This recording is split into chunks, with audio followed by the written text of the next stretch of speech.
Party के जनाधार को बढ़ाने का प्रयास किया जा रहा था, तो शुरू में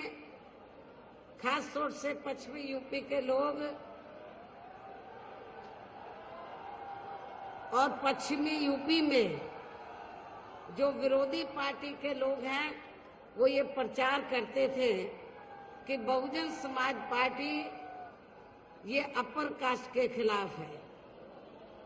और खासकर आपके मुजफ्फरनगर और आसपास के इलाके में तो खुल्लम खुल्ला ये प्रचार करते थे कि बीएसपी जाटों के खिलाफ है। ये प्रचार होता था। लेकिन आप लोगों को ये मालूम है कि बहुजन समाज पार्टी जब से बनी है तब से लेकर और 4 बार मेरे नेतृत्व में यूपी की सरकार बनी है, हमने पश्चिमी यूपी में खासकर आपके मुजफ्फरनगर जिले में हमने कोई भी दंगा फसाद आदि नहीं होने दिया। हमने यहाँ कोई भी आपस में जातीय संघर्ष नहीं होने दिया है,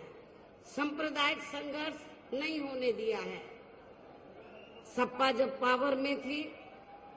तो यहाँ जो बरसों से जाटों में और मुस्लिम समाज के लोगों में जो भाईचारा पैदा था,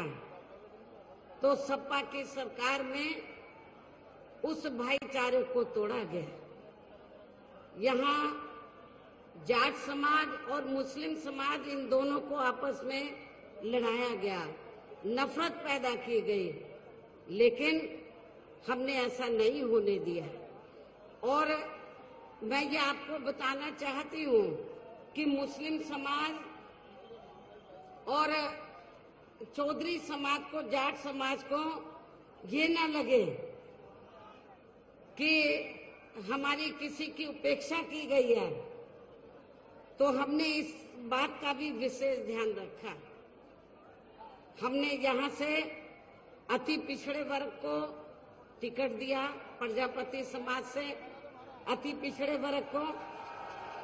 मुजफ्फरनगर से, और जो बिजनौर लोकसभा की सीट है उसकी कुछ सीटें आपके मुजफ्फरनगर जिले में आती हैं। तो हमने यहाँ पर जो हमने भाईचारा पैदा किया था मुस्लिम समाज में और जाट समाज में, उसको कायम करने के लिए, उसको बरकरार रखने के लिए, तो हमने यहाँ से बिजनौर लोकसभा की सीट से हमने चौधरी विजेंद्र सिंह को चुनाव के मैदान में उतारा है, जो जाट समाज से ताल्लुक रखते हैं। लेकिन हमने मुजफ्फरनगर जिले के मुस्लिम समाज के लोगों की उपेक्षा नहीं की है, उनका भी पूरा ध्यान रखा राजनीति में। मेरी दिल्ली तमन्ना थी कि मुजफ्फरनगर से मुस्लिम समाज को चुनाव के मैदान में उतारा जाए, लेकिन यहाँ पर इतनी दहशत पैदा कर दी गई थी सपा सरकार के समय से मुस्लिम और जाट समाज में, तो मुस्लिम समाज के लोग कोई जल्दी से चुनाव लड़ने के लिए तैयार नहीं हुए, जिसकी वजह से मुझे यहाँ पर अति पिछड़े वर्ग को हमें चुनाव के मैदान में उतारना पड़ा।